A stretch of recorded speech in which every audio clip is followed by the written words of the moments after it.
दोस्तों, स्वागत है आपका हमारे YouTube चैनल फैक्ट्स इंडिया में।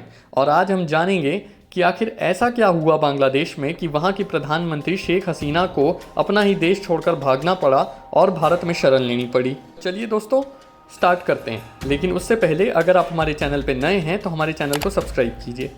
तो दोस्तों, UN की एक रिपोर्ट के हिसाब से बांग्लादेश के प्रोटेस्ट में अब तक कुल 650 लोग मारे जा चुके हैं और इनमें वो लोग भी शामिल हैं जिनका इन प्रोटेस्ट से कोई लेना देना भी नहीं है।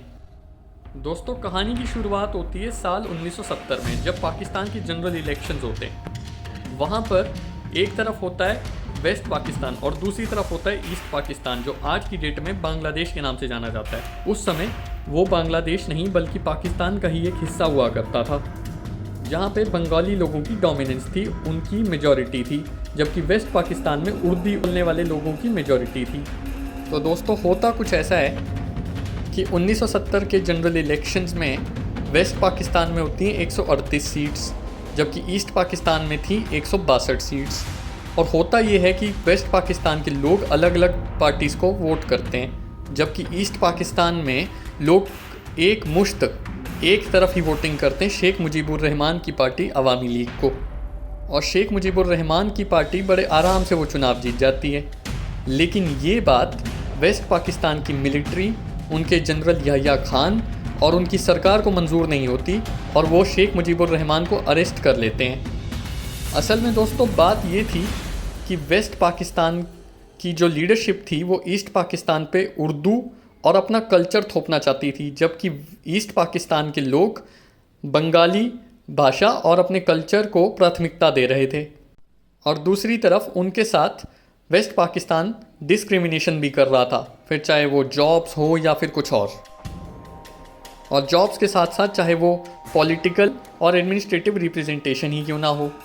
इस बात से नाराज़ ईस्ट पाकिस्तान के लोग वेस्ट पाकिस्तान के खिलाफ प्रोटेस्ट करते हैं, जिसको वेस्ट पाकिस्तान ब्रूटली टैकल करने की कोशिश करता है अपनी आर्मी के द्वारा, और कहते हैं कि इस जेनोसाइड में लाखों लोगों की मौत हुई थी, जिसकी वजह से ईस्ट पाकिस्तान से लोग भारत में रिफ्यूज लेने के लिए भागने लगे, जिससे भारत के रिसोर्सेज पर भी काफ़ी ज़्यादा असर पड़ने लगा। और तब की भारतीय प्रधानमंत्री इंदिरा गांधी जी ने वॉर लड़ने का फैसला किया और उन्होंने अप्रैल 1971 में एक मीटिंग बुलाई, जहां उन्होंने तब के Indian army general SHFJ Manekshaw को भी बुलाया। और इंदिरा गांधी ने कहा कि हमें अब पाकिस्तान से जंग लड़नी होगी ताकि ईस्ट पाकिस्तान के लोगों को अलग से एक पहचान मिल सके, उनका अलग देश बनाया जा सके। लेकिन इस बात को सैम मानेकशॉ नहीं मानते। वो कहते हैं कि अगर आप अभी लड़ाई लड़ेंगे तो आप ये जंग हार जाएंगे। उसके उन्होंने कुछ कारण दिए। कारण नंबर 1, उन्होंने कहा कि इस समय गर्मियां हैं और हिमालय के सारे रास्ते खुल चुके हैं, और अगर इस समय हमने पाकिस्तान पर हमला किया तो चाइना भी हम पर हमला कर सकता है। दूसरा कारण उन्होंने बताया कि हमारे आर्मर डिवीज़न में बहुत कम टैंक ही लड़ाई में जाने की अवस्था में हैं।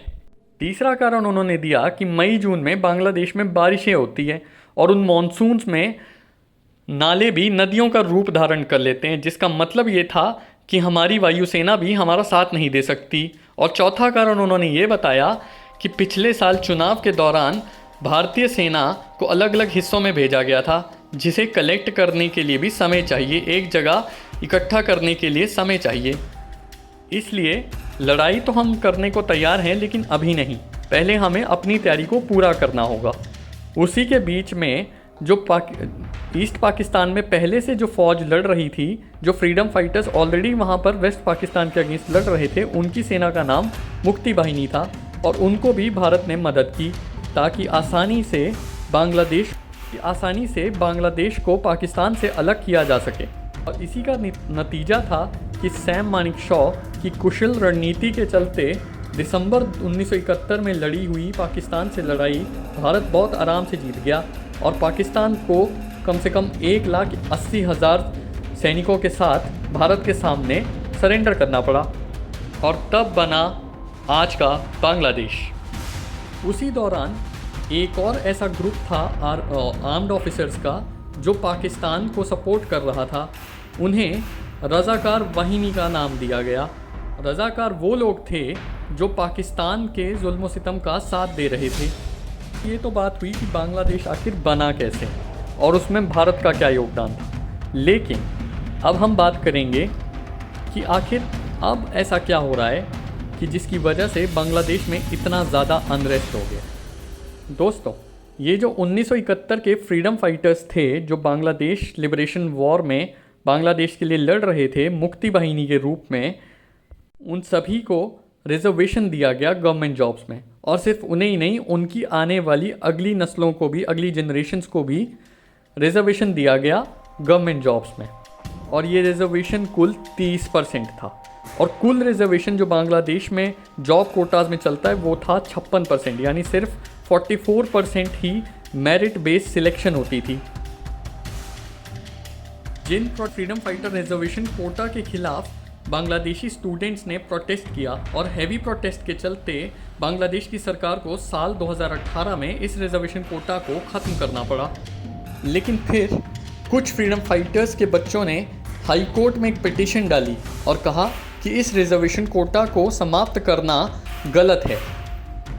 और बात तब बढ़ गई जब जून 2024 के आखिर में वहाँ के उस हाई कोर्ट ने उन पेटिशनर्स की बात को सही ठहराते हुए कहा कि इस 30% रिजर्वेशन कोटा को दोबारा से लागू किया जाना चाहिए। और उन्होंने सरकार के नोटिस को गैर संवैधानिक बता दिया, गलत बता दिया। जिसके बाद दोबारा से पीसफुल स्टूडेंट प्रोटेस्ट्स चालू हो गए। स्टूडेंट्स का वहाँ की सरकार और वहाँ के प्रधानमंत्री पर यह भी आरोप था कि उस रिजर्वेशन कोटा की मदद से वो अपने लोगों को अच्छे अच्छे विभिन्न पदों पर नियुक्त कर रहे, क्योंकि असल में कौन फ्रीडम फाइटर है और कौन नहीं ये डिसाइड करना सरकार ने अपने हाथ में रखा था। हैवी प्रोटेस्ट को देखते हुए वहाँ की सुप्रीम कोर्ट ने 10 जुलाई 2024 को फिर से उस कोटा को सस्पेंड कर दिया और कहा कि 30% रिजर्वेशन की जगह सिर्फ 5% रिजर्वेशन ही मिलेगी। लेकिन उसी के साथ साथ एक और चीज़ भी हुई कि वहाँ की प्रधानमंत्री शेख हसीना और उनकी सरकार ने उन प्रोटेस्ट को, जो स्टूडेंट प्रोटेस्ट थे, उनको बहुत ब्रूटली टैकल किया और बहुत से लोगों की जान चली गई, जिसकी वजह से स्टूडेंट्स और ज़्यादा एग्रेसिव हो गए। और उन्होंने एक और डिमांड रखी कि जिन लोगों की जान गई है हम उनका भी बदला लेंगे। दोस्तों, बात सिर्फ इतनी ही नहीं थी। बात तब और बढ़ गई जब वहाँ की प्रधानमंत्री और उनके मंत्रियों ने प्रेस कॉन्फ्रेंस में ये कह दिया कि अगर रिजर्वेशन कोटा फ्रीडम फाइटर्स को नहीं देंगे तो क्या रज़ाकारों को देंगे। और जैसे कि मैंने आपको अपनी इसी वीडियो में थोड़ी देर पहले बताया कि रज़ाकार मतलब वो लोग जिन्होंने 1971 की लड़ाई में पाकिस्तान को सपोर्ट किया था बांग्लादेश के अगेंस्ट। तो ये स्टेटमेंट शेख हसीना को बैकफायर कर गई और उसके बाद देश में मिलिट्री कर्फ्यू तक लगाने की नौबत आ गई। हालात इतने ख़राब हुए कि वहाँ के जनरल वकारुज़्ज़मान, जो वहाँ के आर्मी जनरल थे, उन्होंने ये कह दिया कि अब स्थिति हमारे हाथ से निकलती जा रही है। और उन्होंने मजबूर किया कि शेख हसीना को सलाह दी कि आप फ़ौरन प्राइम मिनिस्टर की पोस्ट से रिज़ाइन करके आप देश छोड़ जाइए। जिसके बाद शेख हसीना को देश छोड़कर जाना पड़ा और उन्होंने भारत में शरण ली। उसके बाद वहाँ के आर्मी जनरल वकारुज़्ज़मान ने Nobel prize winner doctor Mohammad Yunus को सरकार बनाने का न्योता दिया, एक अंतरिम सरकार। दरअसल दोस्तों, ये प्रोटेस्ट इतने वायलेंट इसलिए हो गए क्योंकि वहाँ की ऑपोजिशन पार्टीज़ भी अब स्टूडेंट्स के साथ जाकर खड़ी हो गई थी। और सबसे बुरी बात ये थी कि वहाँ की सरकार ने स्टूडेंट्स के खिलाफ ब्रूटल एक्शन लिया था, जिसकी वजह से काफ़ी सारे स्टूडेंट्स मारे गए थे, जिसके रिस्पॉन्स में जो प्रोटेस्टर्स थे वो भी काफ़ी ज़्यादा वायलेंट हो गए। कुछ रिपोर्ट्स का तो यहाँ तक दावा है कि इन प्रोटेस्ट के पीछे पाकिस्तान और चाइना जैसी कंट्रीज़ भी इन्वॉल्व हैं। असल वहाँ की ऑपोजिशन पार्टी का नाम है बांग्लादेश नेशनलिस्ट पार्टी, जो कि एक राइट विंग पार्टी है। अब सवाल ये है कि जब वो सत्ता में आएगी और उनकी लीडर खालिदा जिया प्रधानमंत्री बनती हैं, तो क्या भारत और बांग्लादेश के संबंध अब भी वैसे ही रहेंगे जैसे पहले थे, या उनमें कुछ बदलाव आएगा? क्योंकि शेख हसीना जब प्रधानमंत्री थी तो भारत और बांग्लादेश के बीच में काफ़ी अच्छे संबंध थे। काफ़ी सारे बॉर्डर डिस्प्यूट्स रिजॉल्व होने से लेकर भारत ने काफ़ी सारी इन्वेस्टमेंट्स भी की थी बांग्लादेश में, जैसे कि मैत्री नाम की एक डीजल